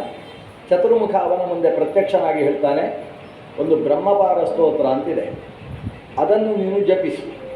ಅದನ್ನು ಚೆನ್ನಾಗಿ ಜಪಿಸಿದ್ದಾದರೆ ಈ ದೋಷ ಪರಿಹಾರ ಆಗ್ತದೆ. ದೇವರ ಪೂಜೆ ಬಿಟ್ಟದ್ದು, ಸಂಧ್ಯಾವಂದನೆ ತ್ಯಾಗ ಮಾಡಿದ್ದು ಅದೆಲ್ಲ ಪರಿಹಾರ ಆಗ್ತದೆ ಅಂತ ಹೇಳಿ ಬ್ರಹ್ಮಪಾರ ಸ್ತೋತ್ರವನ್ನು ಉಪದೇಶ ಮಾಡ್ತಾನೆ. ಪುಟ್ಟ ಸ್ತೋತ್ರ, ಬರೀ 4 ಶ್ಲೋಕ ಮತ್ತು ಒಂದು ಫಲಸ್ತುತಿಯುಳ್ಳಂತಹ ಸ್ತೋತ್ರ. ಆ ಸ್ತೋತ್ರವನ್ನು ತಾನು ಉಪದೇಶ ಪಡೆದು ಅದನ್ನು ಚೆನ್ನಾಗಿ ಜಪ ಮಾಡ್ತಾನಂತೆ. ಜಪತಾ ಕಂಡು ನಾ ದೇವೋ ಏನಾರಾಧ್ಯತ ಕೇಶವ. ಈ ಕಂಡು ಅದನ್ನು ಜಪಿಸಿಕೊಂಡು ಕೇಶವನನ್ನು ಆರಾಧನೆ ಮಾಡ್ತಾನೆ. ಅವನು ಬಿಟ್ಟಿದ್ದಂತಹ ಕರ್ಮದ ಫಲ ಅದು ಪುನಃ ಮರುಕಳಿಸಿ ಅವನನ್ನು ಬಂದು ಸೇರಿಕೊಳ್ತದೆ. ಅಂತಹ ಬ್ರಹ್ಮಪಾರ ಸ್ತೋತ್ರ. ಆ ಬ್ರಹ್ಮಪಾರ ಸ್ತೋತ್ರವನ್ನು ಪ್ರತಿಯೊಬ್ಬನೂ ಕೂಡ ದೇವರ ಪೂಜೆಯಲ್ಲಿ ಜಪಿಸಬೇಕು ಅಂತ ಒಂದು ವಿಧಾನವನ್ನು ಧರ್ಮಶಾಸ್ತ್ರ ಮಾಡ್ತದೆ. ಆ ಸ್ತೋತ್ರಕ್ಕೆ ಒಂದು ಮಹತ್ವ ಬಂದಿದೆ, ಅದನ್ನು ಜಪಿಸಬೇಕು. ದೇವರ ಪೂಜೆಯಲ್ಲಿ ಬ್ರಹ್ಮಪಾರ ಸ್ತೋತ್ರ ಜಪಿಸಲಿಲ್ಲ ಅಂತಾದರೆ ಆಗ ದೇವರ ಪೂಜೆಯಲ್ಲಿ 1 ಮಾರ್ಕ್ ಕಡಿಮೆ ಆಗ್ತದೆ. ಅವನು %% ತೆಗೆಯಲಿಕ್ಕಿಲ್ಲ, $% ಇಲ್ಲ, $99 ಮಾತ್ರ ಅವನಿಗೆ ಬರುವುದು. ಅದು 100ಕ್ಕೆ 100 ಬರಬೇಕು ಅಂತಾದರೆ ಅವನು ಬ್ರಹ್ಮಪಾರ ಸ್ತೋತ್ರವನ್ನು ಪೂಜೆಯಲ್ಲಿ ಜಪಿಸಲೇಬೇಕು ಅಂತ. ದ್ವಾತ್ರಿಂಶದ ಅಪರಾಧ ಸ್ತೋತ್ರ ಅಂತ ಒಂದುಂಟು ನೋಡಿ. ಅಪರಾಧದ ಬಗ್ಗೆ ಒಂದು ಸ್ತೋತ್ರ. ನಾವು ಮಾಡುವ 32 ಅಪರಾಧ, ಎಲ್ಲೆಲ್ಲಿ ಮಾಡುವ ಅಪರಾಧ, ದೇವರ ಪೂಜೆಯಲ್ಲಿ ಮಾಡುವ 32 ಅಪರಾಧಗಳ ಒಂದು ಸ್ತೋತ್ರ. ಅದರಲ್ಲಿ ಒಂದು ಅಪರಾಧ ಯಾವುದು ಅಂತ ಹೇಳಿದರೆ ಈ ಸ್ತೋತ್ರವನ್ನು ಹೇಳಬೇಕು. ಬ್ರಹ್ಮಪಾರ ಸ್ತೋತ್ರವನ್ನು ಹೇಳದೇ ದೇವರ ಪೂಜೆ ಮಾಡುವುದು ಅನ್ನುವುದು ಒಂದು ಅಪರಾಧ ಅಂತ ಪರಿಗಣಿಸಲ್ಪಟ್ಟಿದೆ. ಅಂದರೆ ಬ್ರಹ್ಮಪಾರ ಸ್ತೋತ್ರ ಹೇಳಬೇಕು ಅಂತ. ಈ ರೀತಿ ಚಂದ್ರ ಹೇಳಿದಾಗ ಈ ಪ್ರಚೇತಸರು ಕೇಳ್ತಾರೆ. ಪ್ರಚೇತಸವೂಚುಹು ಅಂತ. ಈ ಪ್ರಚೇತಸರು ಸೋಮನ ಹತ್ರ ಕೇಳುವುದು ಏನು ಅಂದರೆ, ಬ್ರಹ್ಮಪಾರಂ ಮುನೇ ಶ್ರೋತುಂ ಇಚ್ಛಾಮ ಪರಮಂ ಸ್ತವಂ ಜಪತ ಕಂಡುನಾ ದೇವೋ ಏನಾರಾಧ್ಯತ ಕೇಶವ. ಹೇ ಮುನೇ ಅಂತ ಚಂದ್ರನನ್ನು ಪ್ರಶ್ನಿಸುವುದು. ಓ ಮುನಿಯೇ. ಮುನಿಯ ಅಂದರೆ ಏನರ್ಥ? ಮುಟ್ಟಿದರೆ ಮುನಿಯುವ ಅಂತ ಅರ್ಥ ಅಲ್ಲ. ಮುನಿ ಅಂದರೆ ಮೌನಶೀಲ ಅಂತ ಅರ್ಥ. ಮೌನದಿಂದ ಭಗವಂತನ ಧ್ಯಾನದಲ್ಲಿ ತೊಡಗಿದಂತಹ ಓ ಚಂದ್ರನೇ, ಬ್ರಹ್ಮಪಾರಂ ಶ್ರೋತುಂ ಪರಮಸ್ತವಂ ಶ್ರೋತುಂ ಇಚ್ಛಾಮಃ. ಹೇ ಮುನೇ, ಬ್ರಹ್ಮಪಾರವೆಂಬ ಪರಮಸ್ತೋತ್ರ ಇದೆ ಅಲ್ಲ, ಅದನ್ನು ನಾವೂ ಕೇಳಬೇಕು ಅಂತ ಬಯಸಿದ್ದೇವೆ. ಯಾಕಂದರೆ ನಮ್ಮ ಮಾವ ಆ ಕಂಡು, ಅವನು ಈ ಕಂಡು ಎಷ್ಟು ಚಂದ ಇದೆ ಹೆಸರು ನೋಡಿ. ನಮ್ಮಲ್ಲಿ ಯಾರೋ ಆ ಹೆಸರು ಇಟ್ಕೊಳ್ಳುತ್ತಿಲ್ಲ. ಅವನು ಕಂಡು ಅಂದರೆ ಅದರ ಅರ್ಥ ಏನಾಗ್ತದೆ, ಎಲ್ಲೋ ಕದ್ದುಗಟ್ಟು ಬಂದಿದ್ದಾನೆ ಅಂತ ಅರ್ಥ ಆಗಿ. ಆದರೆ ನಿಜವಾಗಿ ಕಂಡು ಅಂದರೆ ಅರ್ಥ ಏನು ಅಂತ ಹೇಳಿದರೆ ಕಂಡವ ಅಂತ ಅರ್ಥ. ನಾವು ಯಾವತ್ತೂ ಕಂಡವರ ಹತ್ರ ಹೋಗಿ ಕೇಳುವುದು ಅಂತಿಲ್ಲ, ಕಂಡವರಲ್ಲೇ ಹೋಗುವುದು. ಆ ಕಂಡವರು ಅಂತಿದ್ದಾರಲ್ಲ, ಅಂದರೆ ಭಗವಂತನ ದರ್ಶನ ಮಾಡಿದವರಿಗೆ ಕಂಡುಗಳು ಅಂತ ಹೆಸರು. ಅಂತಹ ಕಂಡು ಜಪತ ಕಂಡುನ ದೇವ ಕೇಶವ ಏನ ಆರಾಧ್ಯತ. ಯಾವ ದೇವ ಕೇಶವ ಯಾವ ಸ್ತೋತ್ರದಿಂದ ಅವ ಆರಾಧಿಸಿದ್ದಾನಲ್ಲ ಕಂಡು, ಅಂತಹ ಬ್ರಹ್ಮಪಾರ ಸ್ತೋತ್ರ ನಮಗೆ ಬೇಕು ಅಂತ ಇವರು ಕೇಳಿದಾಗ ಸೋಮವಾಚ ಪಾರಂ ಪರಂ ವಿಷ್ಣುರಪಾರ ಪಾರ ಪರಪರೇಭ್ಯ ಪರಮಾರ್ಥರೂಪಿ ಸಬ್ರಹ್ಮಪಾರ ಪರಪಾರಭೂತ ಪರಪರಾಣಾಂ ಅಪಿ ಪಾರಪಾರಃ ಸಕಾರಣಂ ಕಾರಣತಸ್ತತೋಪಿ ತಸ್ಯಾಪಿ ಹೇತು ಪರಹೇತು ಹೇತು. ಇದೆಲ್ಲ ಭಗವಂತ ಎಲ್ಲಕ್ಕೂ ಕಾರಣ, ಎಲ್ಲಕ್ಕಿಂತ ಉತ್ತಮ ಅಂತ ಹೇಳುವ ಸ್ತೋತ್ರ. ಇಷ್ಟೇ. ಒಂದು ಸ್ತೋತ್ರ ದೊಡ್ಡದು ಯಾವಾಗ ಆಗ್ತದೆ, ಅದು ಎಷ್ಟು ಶ್ಲೋಕ ಇದೆ ಅನ್ನೋದರಿಂದ ದೊಡ್ಡದಾಗುವುದಿಲ್ಲ. ಆ ಸ್ತೋತ್ರ ಸಮಗ್ರವಾಗಿ ವಿಷ್ಣು ಪಾರಮ್ಯವನ್ನೇ ಎತ್ತಿ ಹಿಡಿತದೆ ಅಂತ ಆದರೆ ಸ್ತೋತ್ರ ದೊಡ್ಡದಾಗ್ತದೆ. ಬ್ರಹ್ಮಪಾರ ಅಂದರೆ ಏನು? ಬ್ರಹ್ಮ ಅಂದರೆ ಭಗವಂತ, ಬ್ರಹ್ಮ ಅಂದರೆ ಚತುರ್ಮುಖ ಬ್ರಹ್ಮ, ಬ್ರಹ್ಮ ಅಂದರೆ ಸರ್ವೋತ್ತಮನಾದ ಭಗವಂತನಿಗೆ ಬ್ರಹ್ಮ ಅಂತ ಹೆಸರು, ಪರಬ್ರಹ್ಮ. ಇನ್ನೊಂದು ಬ್ರಹ್ಮ ಅಂದರೆ ವೇದ, ಅದನ್ನು ಶಬ್ದ ಬ್ರಹ್ಮ ಅಂತ ಕರೀತಾರೆ. ಶಬ್ದ ಬ್ರಹ್ಮವು ಪ್ರತಿಯೊಂದು ಅಕ್ಷರದಲ್ಲೂ ಯಾರ ಮಹತಿಯನ್ನು ಸಾರುತ್ತೋ ಅಂತಹ ಪರಮಾತ್ಮನಿಗೆ ಪರಬ್ರಹ್ಮ ಅಂತ ಹೆಸರು. ಆ ಪರಬ್ರಹ್ಮನ ಬಗ್ಗೆ ಅವನ ಅಪಾರವಾದಂತಹ ಪಾರವನ್ನು ತಿಳಿಸತಕ್ಕಂಥದ್ದು ಅನ್ನುವ ಕಾರಣದಿಂದ ಇದಕ್ಕೆ ಬ್ರಹ್ಮಪಾರ ಸ್ತೋತ್ರ ಅಂತ ಹೆಸರು. ಇದರಲ್ಲಿ ಮತ್ತೆ ಮತ್ತೆ ಬ್ರಹ್ಮಪಾರ ಅನ್ನುವ ಶಬ್ದ ಬರುವುದರಿಂದಲೂ ಕೂಡ ಇದನ್ನು ಬ್ರಹ್ಮಪಾರ ಸ್ತೋತ್ರ ಅಂತ ಕರೀತೇವೆ. ಅದರಲ್ಲಿ ಏನು ಶಬ್ದ ಬರ್ತದೆ ಅದನ್ನಿಟ್ಟುಕೊಂಡು ಸ್ತೋತ್ರಕ್ಕೆ ಹೆಸರು ಕೊಡುವ ಕ್ರಮ ಇದೆ. ಈಗ ಬೆಳಗ್ಗೆ ನಾನು ಹೇಳಿದೆ ಚಮಕ ಅಂತ ಹೇಳಿದೆ, ರುದ್ರ ಚಮಕ ರುದ್ರ ನಮಕ ಅಂತಿದೆ. ಅದಕ್ಕೆ ಚಮಕ ಅಂತ ಯಾಕೆ ಹೆಸರು? ಚಮಕ ಅನ್ನುವ ಶಬ್ದ ಸಂಸ್ಕೃತದಲ್ಲಿಲ್ಲ, ಚಮಚ ಅನ್ನುವ ಶಬ್ದವೂ ಸಂಸ್ಕೃತದಲ್ಲಿಲ್ಲ. ನಮ್ಮಲ್ಲೇ ಹೆಚ್ಚು ಚಮಚಗಳಿರುವುದೆಲ್ಲ ನಮ್ಮಲ್ಲೇ ಇರುವುದು. ಆದರೆ ಸಂಸ್ಕೃತದಲ್ಲಿ ಚಮಚ ಅನ್ನುವ ಶಬ್ದ ಇಲ್ಲ, ಚಮಕ ಅನ್ನುವ ಶಬ್ದ ಸುತರಾಮಿಲ್ಲ. ಮತ್ತು ಚಮಕ ಅನ್ನೋದು ಯಾಕೆ ಬಂತು? ಅದರಲ್ಲಿ ಚಮೆ ಚಮೆ ಚಮೆ ಅಂತ ನಿರಂತರ ಬರುವುದರಿಂದ ಅನುಕರಣಾತ್ಮಕವಾದ ಶಬ್ದ ಅಂತ ಹೆಸರು ಅದಕ್ಕೆ, ಚಮಕ ಅಂತ. ಹಾಗೆ ನಮೋ ನಮೋ ನಮೋ ನಮೋ ನಮೋ ನಮಃ ಶಿವಾಯ ಚ ಶಿವತರಾಯ ಚ ನಮೋ, ಈ ನಮಃ ನಮಃ ಅಂತ ಮತ್ತೆ ಮತ್ತೆ ಬಂತು ಅಂತಾದರೆ ಅದಕ್ಕೆ ನಮಕ ಅಂತ ಹೆಸರು. ನಮಕ ಅನ್ನುವ ಪ್ರತ್ಯೇಕವಾದ ಶಬ್ದ ಇಲ್ಲ, ಇದು ಅನುಕರಣಾತ್ಮಕವಾದ ಶಬ್ದ. ಸಂಸ್ಕೃತದಲ್ಲಿ ಕಾಗೆಯನ್ನು ಕರೆಯುವುದು ಕಾಕ ಅಂತ ಕರೆಯುವುದು, ಅಯಂ ಕಾಕಃ ಅಯಂ ಪಿಕಃ ಅಂತ. ಕಾಕಃ ಅನ್ನುವ ಶಬ್ದ ಹೇಗೆ ಬಂತು? ಅದು ಕಾ ಅಂತ ಹೇಳುವುದರಿಂದ ಅದಕ್ಕೆ ಕಾಕಃ ಅಂತ ಹೆಸರು. ಲಂಡನ್ನಲ್ಲಿ ಕಾಗೆ ಕಾಕ ಅಂತ ಹೇಳುವುದಿಲ್ಲ, ಅದು ಕ್ರೋ ಅನ್ನೋದು, ಅದಕ್ಕೆ ಕ್ರೋ ಅಂತ ಹೆಸರು. ಈಗ ಅದು ಹೇಗೆ ಹೇಳುತ್ತೆ, ಇದಕ್ಕೆ ಅನುಕರಣಾತ್ಮಕವಾದ ಶಬ್ದ ಅಂತ ಹೆಸರು. ಹಾಗೆ ಕೆಲವು ಶಬ್ದಗಳು ಬಹಳಷ್ಟು, ಚಿಂಚಿಣಿ ಅಂತ ಉಂಟು. ಈ ನಾವು ಕಿಂಕಿಣಿ ಅಂತ ನಿನ್ನ ಶಬ್ದ ಬಂತು, ಪಾದಕ್ಕೆ ಹಾಕತಕ್ಕಂತಹ ಗೆಜ್ಜೆಗೆ ಕಿಂಕಿಣಿ ಅಂತ ಹೆಸರು. ಯಾಕೆ ಕಿಂಕಿಣಿ? ಕಿಣಿಕಿಣಿ ಹೇಳುವುದರಿಂದ ಕಿಂಕಿಣಿ ಅಂತ ಹೆಸರು. ಕಿಂಕರ ಅಂತ ಕೆಲವರಿದ್ದಾರೆ, ಅವರು ನಮ್ಮ ಕಿಂಕರರು ಅಂತ. ಕಿಂಕರ ಅಂತ ಯಾಕೆ? ಕಿಮ್ ಕಿಮ್ ಕಿಮ್ ಅಂತ ಕೇಳ್ತಾ ಇರ್ತಾರೆ. ಮೇ ಐ ಹೆಲ್ಪ್ ಯು, ಏನು ಮಾಡಲಿ ಅಂತ ಕೇಳ್ತಾ ಇರ್ತಾರೆ. ಅದು ಬಿಟ್ಟು ಇವರೇ ಕರೆದು ಅದನ್ನು ಮಾಡು ಅಂತ ಕರೆದು ಹೇಳುವುದಲ್ಲ, ಅವರೇ ಏನಾದರೂ ಕೆಲಸ ಆಗಬೇಕಿತ್ತಾ ಅಂತ ಕೇಳುವವರಾದ್ದರಿಂದ ಅವರು ಕಿಂಕರವಾಡಿ ಅಂತ ಮತ್ತೆ ಮತ್ತೆ ಪ್ರಶ್ನಿಸುವುದರಿಂದ ಅವರಿಗೆ ಕಿಂಕರರು ಅಂತ ಹೆಸರು. ಈ ರೀತಿ ಅನುಕರಣಾತ್ಮಕವಾದ ಶಬ್ದಗಳು ಆ ರೀತಿಯ ಶಬ್ದದ ಬಳಕೆಯಲ್ಲಿ ಕಾಕ ಅಂತಿದ್ದ ಹಾಗೆ ಇನ್ನೊಂದು ಶಬ್ದ ಉಂಟು, ತಾತ ಅಂತ ಒಂದು ಶಬ್ದ. ಅವರು ನಮ್ಮ ತಾತ ಅಂತ ಹೇಳುದಿಲ್ವಾ? ತಾತ ಅಂತ ಯಾಕೆ ಹೇಳುದು? ಅವರು ಟಾಟಾ ಅಂತ ಹೇಳುವುದನ್ನು ತಾತ ಅಂತ ಹೇಳ್ತಾರೆ, ಅದಕ್ಕೆ ತಾತ ಅಂತ ಹೆಸರು. ಸಂಸ್ಕೃತದಲ್ಲಿ ತಾತ ಅನ್ನುವ ಶಬ್ದವನ್ನು ಎರಡು ಅರ್ಥದಲ್ಲಿ ಬಳಸ್ತಾರೆ. ಒಂದು ಪುಟ್ಟ ಮಗು, ಮತ್ತೊಂದು ಹಲ್ಲು ಬಿದ್ದಂತಹ ಅಜ್ಜ. ಯಾಕಂದರೆ ಪುಟ್ಟ ಮಗುವಿಗೂ ಹಲ್ಲಿರುವುದಿಲ್ಲ, ದೊಡ್ಡ ಅಜ್ಜನಿಗೂ ಹಲ್ಲಿರುವುದಿಲ್ಲ. ಹಲ್ಲಿಲ್ಲದೆ ಹೋದಾಗ ಟಾಟಾ ಹೇಳಲಿಕ್ಕೆ ಆಗುವುದಿಲ್ಲ, ತಾತನೇ ಹೇಳಬೇಕಲ್ವ. ಅದು ತಾತ ತಾ ಅಂತ ಹೇಳುವುದರಿಂದ ಅದಕ್ಕೆ ತಾತ ಅಂತೆ. ಇದೇ ಇಂಥ ಶಬ್ದಗಳನ್ನು ಅನುಕರಣಾತ್ಮಕವಾದ ಶಬ್ದ ಅಂತ ಕರೀತೇವೆ. ಅಂತಹ ಶಬ್ದಗಳ ಬಳಕೆ ಪ್ರಚೇತಸರು ಪ್ರಂಬ್ಲೋಚೆಯಲ್ಲಿ ಪಡೆದಂತಹ ಈ ಬ್ರಹ್ಮಪಾರ ಸ್ತೋತ್ರ ಅಂತ ಅದಕ್ಕೆ ಹೆಸರು ಯಾಕೆ ಬಂತು ನಾವು ವಿಮರ್ಶೆ ಮಾಡಿದ್ದು. ಅಂತೂ ಬ್ರಹ್ಮಪಾರ ಸ್ತೋತ್ರ ಅಂದರೆ ಮತ್ತೆ ಮತ್ತೆ ಬ್ರಹ್ಮಪಾರ ಅಂತಕ್ಕಂತಹ ಶಬ್ದ ಅದರಲ್ಲಿ ಬರ್ತದೆ. ಸಕಾರಣಂ ಕಾರಣತಸ್ತತೋಪಿ, ಲೋಕಕ್ಕೆಲ್ಲ ಯಾವುದು ಕಾರಣವೋ ಅಂತಹ ಕಾರಣಗಳಿಗೆಲ್ಲ ಕಾರಣವೆನಿಸಿರ್ತಕ್ಕಂತಹ ಸಬ್ರಹ್ಮಪಾರ ಪರಪಾರಭೂತ. ಆ ಬ್ರಹ್ಮ ಅವ ಎಲ್ಲಕ್ಕಿಂತ ಮೇಲಿನವ. ಪರ ಅಂದರೆ ಏನು? ಪರ ಅನ್ನುವುದಕ್ಕೆ ಮೂರು ಅರ್ಥ ಇದೆ. ಒಂದು ಪರ ಅಂದರೆ ಬೇರೆಯವ, ಅವನು ಪರ, ಇವನು ನಮ್ಮವ ಬೇರೆಯವ. ಈ ಪರ ಸ್ವಪರಭಾವ ಅಂತ ಹೇಳ್ತೇವೆ. ಪರ ಅಂದರೆ ಬೇರೆಯವ ಅಂತ ಒಂದು ಅರ್ಥ. ಅವನು ಬೇರೆಯವ ಯಾಕೆಂದರೆ ಅವ ಪರ ಅಂದರೆ ಶತ್ರು ಅಂತ ಮತ್ತೊಂದು ಅರ್ಥ ಇದೆ. ಪರಂತಪ ಅರ್ಜುನನನ್ನು ಹೇಳ್ತಾರೆ. ಪರಂತಪ ಅಂದರೆ ಏನು? ಪರ ಅಂದರೆ ಶತ್ರುವನ್ನು ತಪ್ಪಿಸುವವ, ಸುಟ್ಟು ಹಾಕುವವ, ಅವನಿಗೆ ಪರಂತಪ ಅಂತ ಹೆಸರು. ಪರ ಅಂದರೆ ಶತ್ರು ಅಂತ ಮತ್ತೊಂದು ಅರ್ಥ ಇದೆ. ಇನ್ನೊಂದು ಪರ ಶಬ್ದಕ್ಕೆ ಪೂರ್ಣ ಅಂತ ಅರ್ಥ ಇದೆ. ಪಾಲನ ಪೂರಣಯೋಹೋ ಅಂತ ಧಾತು. ಪರಹ ಅಂದರೆ ಪೂರ್ಣ, ಸತ್ಯಂ ಪರಂ ಧೀಮಹಿ. ಪರಂ ಅಂದರೆ ಪೂರ್ಣನಾದ, ಪರಂ ನಮಗಿಂತ ಬೇರೆಯವನಾದ ಆ ಪೂರ್ಣನಾದ ಭಗವಂತನನ್ನು ಸತ್ಯನನ್ನು ಧ್ಯಾನಿಸೋಣ. ಹೀಗೆ ಪರ ಅಂದರೆ ಪೂರ್ಣನಾದ ಭಗವಂತನನ್ನು ಪರ ಅಂತ ಹೇಳಿದರೆ ಏನರ್ಥ ಆಗ್ತದೆ? ಬಹುಶಃ ಇವ ಪೂರ್ಣ, ಇವನಿಗಿಂತಲೂ ಹೆಚ್ಚು ಪೂರ್ಣವಾದದ್ದು ಮತ್ತೊಂದು ಇದೆಯೋ ಏನೋ ಅಂತ ಒಂದು ಪ್ರಶ್ನೆ ಬರ್ತದೆ. ಅದಕ್ಕೋಸ್ಕರ ಭಗವಂತನನ್ನು ಬರೀ ಪರ ಅಂತ ಕರೆಯುವುದಿಲ್ಲ, ಅವ ಪರಕ್ಕಿಂತ ಪರ ಅಂತ ಕರೀತೇವೆ. ಪರಾತ್ಪರಹ ಅಂದರೆ ಪರರಿಗಿಂತೆಲ್ಲ ಶ್ರೇಷ್ಠನಾದವ, ಪರಾತ್ಪರನಾದವ ಭಗವಂತ ಅಂದರೆ ಸರ್ವೋತ್ತಮ ಅಂತ ಅರ್ಥ. ಈ ಪರಾತ್ಪರ ಅಂತ ಹೇಳುವುದರ ಬದಲು ಇನ್ನೊಂದು ಸುಲಭವಾದ ಮಾರ್ಗ ಇದೆ. ಏನಂದರೆ ಪರ ಶಬ್ದವನ್ನು ಸ್ವಲ್ಪ ಹೇಳುವುದು ಪಾರ ಅಂತ ಹೇಳಿದರೆ ಸಿಕ್ಕಾಪಟ್ಟೆ ಶ್ರೇಷ್ಠ ಅಂತ ಆಗ್ತದೆ. ದೀರ್ಘೋತಿಶಯೇ ಅನ್ನುವ ಸೂತ್ರದಿಂದ ದೀರ್ಘ ಬರ್ತದೆ. ನಿನ್ನೆ ನಾನು ದೃಷ್ಟಾಂತ ಕೊಟ್ಟೆ. ಅಲ್ಲಿ ಎಷ್ಟು ಜನ ಇದ್ದಾರೆ? ಅಲ್ಲಿ ಬಹಳ ಜನ ಇದ್ದಾರೆ. ಎಷ್ಟು? ಬಹಳ ಅಂತೇಳು. ಕೆಲವನ್ನು ಕನ್ನಡದಲ್ಲಿ ಹೇಗೆ ಬರೀಬೇಕು ಅಂತ ಗೊತ್ತಾಗೋದಿಲ್ಲ. ಅಲ್ಲಿ ತುಂಬ ಜನ ಇದ್ದಾರಾ? ತುಂಬ ಹೇಗೆ ಬರೀಬೇಕು? ಬರೀರಿ ನೋಡುವ. ತುಂಬ ಕೊನೆಗೆ ಏನು ಮಾಡ್ತೀರಿ ಅಂದರೆ ಅಲ್ಲಿ ಚಿಟ್ಟೆಗಳನ್ನು ಬರಿತೀರಿ. ತುಂಬ ಬರೆದು ಒಂದಿಷ್ಟು ಚಿಟ್ಟೆ ಬರೆದು ಚಿಟ್ಟೆಯ ಹಾಗೆ ಹಾರಬೇಕು ಅಂತ ಅರ್ಥ. ಬರೆಯುವುದಕ್ಕೆ ಅಕ್ಷರ ಇಲ್ಲದೇ ಇರತಕ್ಕಂತಹ ಎಷ್ಟೋ ಉಚ್ಚಾರಣೆಗಳು ನಮ್ಮಲ್ಲಿ ಉಂಟು. ದೀರ್ಘವನ್ನು ಎಳೆಯುವುದರ ಮೂಲಕ ಅತಿಶಯ ದ್ಯೋತನೆ ಅನ್ನುವುದು ವೈದಿಕ ಸಾಹಿತ್ಯದ ವಿಧಾನ. ಆ ನಿಟ್ಟಿನಿಂದ ಇಲ್ಲಿ ದೀರ್ಘ ಬಂದಿದೆ. ಪಾರ ಅಂದರೆ ಸರ್ವೋತ್ತಮ, ಪರಾತ್ಪರನನ್ನು ಪಾರ ಅಂತ ಕರೆಯುವುದು. ಸಬ್ರಹ್ಮ ಪಾರ, ಪರಪಾರಭೂತ ಸಬ್ರಹ್ಮ. ಅಂತಹ ಆ ಪರಮಾತ್ಮ ಏನಿದ್ದಾನೆ ಅವನು ಪಾರ, ಸರ್ವೋತ್ತಮನಿದ್ದಾನೆ. ಪರಪಾರಭೂತ. ಪರ ಅಂದರೆ ಬೇರೆಯ, ಪಾರ ಅಂದರೆ ದಡ. ಈ ಕಡೆಯ ದಡದಲ್ಲಿ ನಾವಿದ್ದೇವೆ ಅಂತಾದರೆ ಮಧ್ಯದಲ್ಲಿ ಸಂಸಾರ ಸಾಗರ ಇದೆ.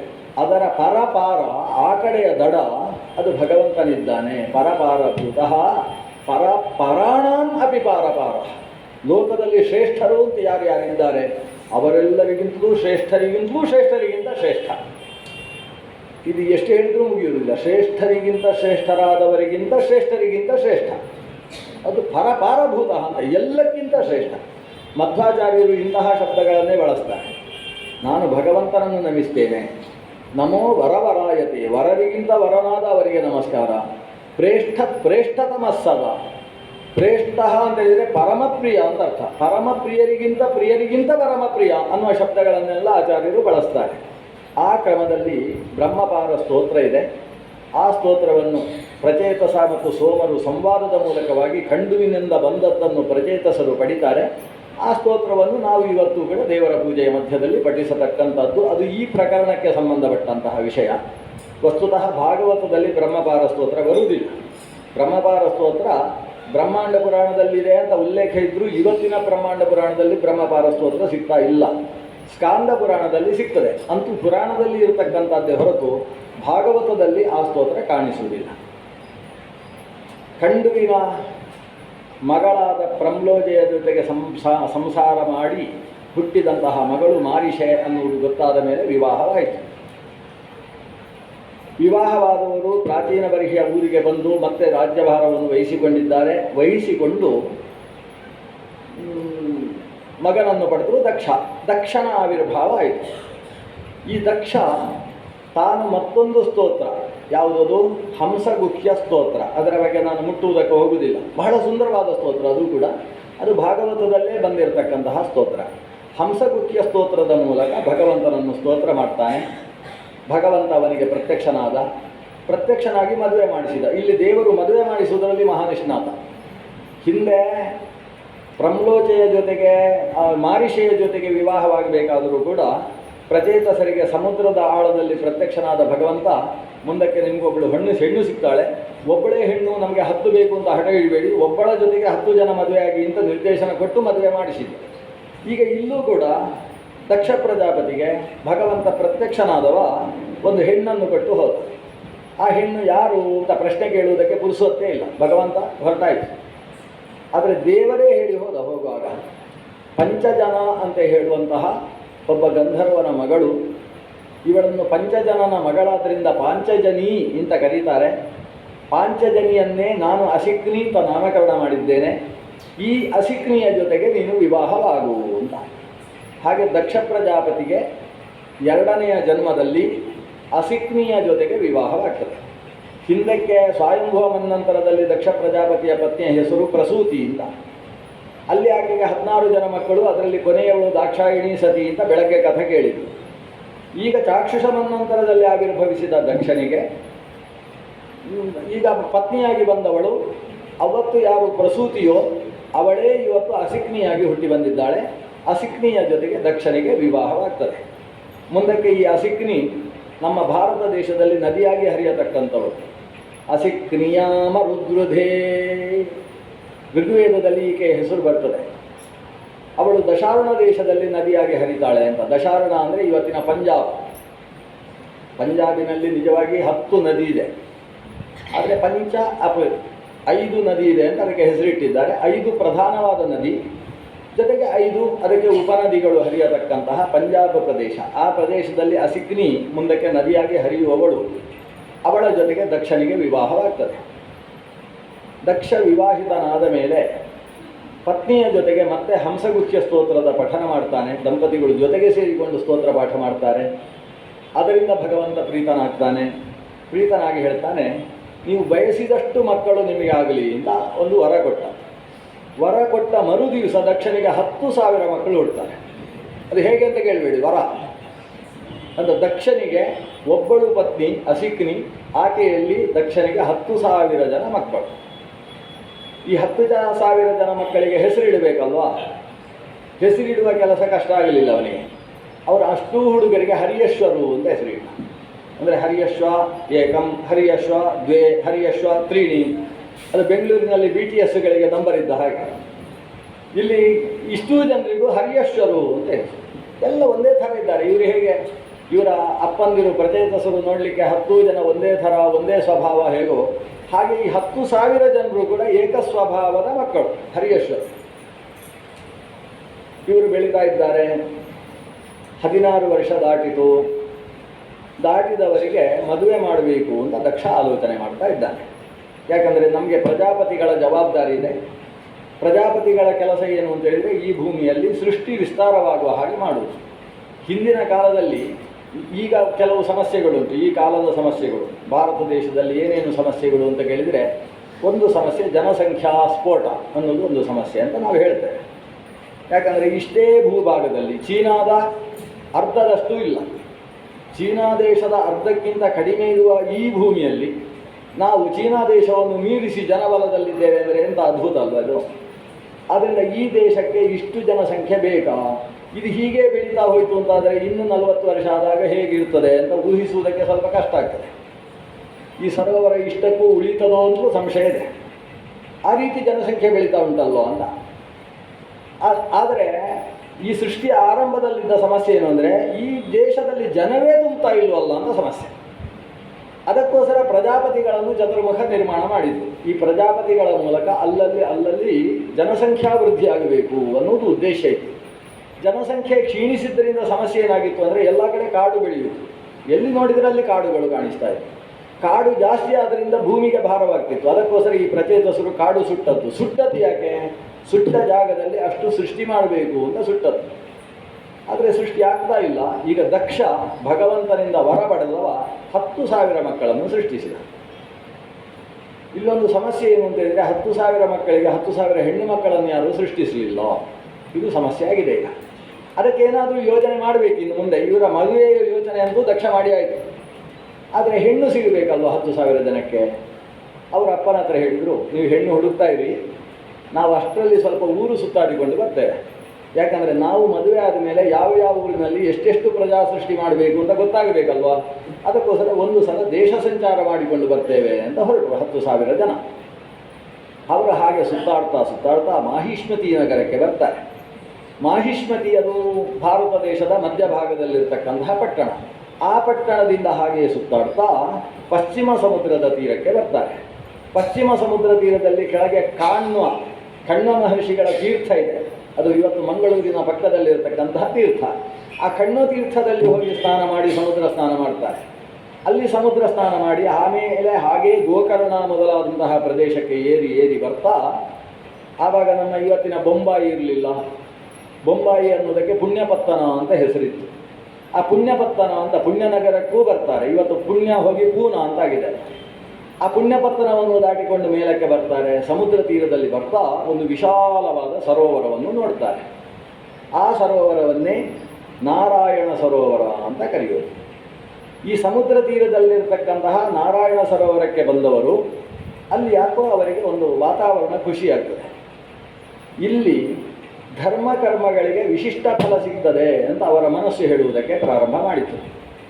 ಒಂದೊಂದು ದೇಶದಲ್ಲಿ ವಿಶೇಷತೆ ಇರ್ತದೆ. ಈ ದೇಶದಲ್ಲಿ ಧರ್ಮ ಕರ್ಮಗಳನ್ನು ಮಾಡಿದರೆ ಅದು ಬೇರೆ ಕಡೆಯಲ್ಲಿ ಮಾಡಿದ್ದಕ್ಕಿಂತ 10 ಪಟ್ಟು ಫಲ ಕೊಡ್ತದೆ. ಇಲ್ಲಿ ಮಾಡಿತು ಅಂತಾದರೆ ಅದು 100 ಪಟ್ಟು ಫಲ ಕೊಡ್ತದೆ. ಇಂತಹ ಜಾಗದಲ್ಲಿ ಮಾಡಿದಾಗ ಅದು 1000 ಗುಣ ಫಲದಾಯಕವಾಗ್ತದೆ ಅಂತ ಹೀಗೆ ದೇಶ ಸಂಬಂಧಿಯಾದ ವಿಶೇಷ ಇದೆ. ನಾವು ಅದನ್ನು ಅನೇಕ ಕಡೆಯಲ್ಲಿ ಗಮನಿಸ್ಬೋದು. ಉದಾಹರಣೆಗೆ ಬದರಿ ಕ್ಷೇತ್ರಕ್ಕೆ ಹೋಗಿ ನಾವು ಅಲಕನಂದೆಯ ತೀರದಲ್ಲಿ ಕೂತು ಪ್ರಾಣಾಯಾಮ ಮಾಡುವುದಕ್ಕೆ ಶುರು ಮಾಡಿದಾಗ ಪ್ರತಿಯೊಬ್ಬರಿಗೂ ಅನುಭವಕ್ಕೆ ಬರುವ ವಿಷಯ ಏನಂದರೆ, ಎರಡೂ ಮೂಗಿನಲ್ಲೂ ಕೂಡ ಸುಲಲಿತವಾಗಿ ಗಾಳಿ ಹೋಗ್ತಾ ಇರ್ತದೆ. ಅದೇ ಬೇರೆ ಕಡೆಯಲ್ಲಿ ಕೂತರೆ ಅಂತ ಹೇಳಿದಾಗ ಒಂದು ಮೂಗಿನಲ್ಲಿ ಗಾಳಿ ಬರ್ತದೆ, ಇನ್ನೊಂದರಲ್ಲಿ ಗಾಳಿ ಬರುವುದಿಲ್ಲ.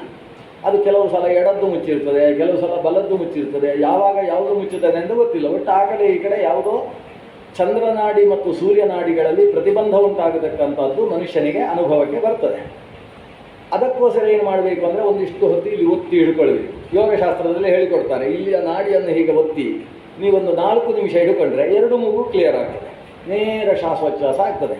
ಆವಾಗ ಯೋಗ ಸಾಧನೆಯನ್ನು ಅಥವಾ ಧ್ಯಾನವನ್ನು ಮಾಡುವುದು ಸುಲಭವಾಗ್ತದೆ. ಅದಕ್ಕೆ ಋಷಿಮುನಿಗಳು ಏನು ಮಾಡ್ತಾ ಇದ್ರು ಅಂದರೆ ಒಂದು ಬ್ರಹ್ಮದಂಡ ಇಟ್ಕೊಂಡು ಇಲ್ಲಿಗೆ ಒತ್ತುತ್ತಾ ಇದ್ರು. ಬ್ರಹ್ಮದಂಡ ಅಲ್ಲಿಗೆ ಇಟ್ಟಿತು ಅಂತಾದರೆ ಆಗ ಶ್ವಾಸೋಚ್ಛ್ವಾಸ ಸರಿಯಾದ ಸ್ಥಿತಿಗೆ ಬರ್ತಿತ್ತು. ಆದರೆ ಬದರಿ ಕ್ಷೇತ್ರಕ್ಕೆ ಹೋದರೆ ಅಲ್ಲಿ ಬ್ರಹ್ಮದಂಡ ಬೇಕಾಗಿಲ್ಲ. ನೀವು ನೇರವಾಗಿ ಕೂತ್ರೆ ಸಾಕು, ಮೂಗು ಶುದ್ಧ ಆಗ್ತದೆ. ನಾಡಿ ಶುದ್ಧಿ ಅನ್ನೋದು ತಾನಾಗಿ ಉಂಟಾಗ್ತದೆ ಅಂದಾಗ ಆ ಸ್ಥಳದಲ್ಲಿ ಉಳಿದ ಸ್ಥಳಕ್ಕಿಂತ ಯಾವುದೋ ವಿಶೇಷ ಇದೆ.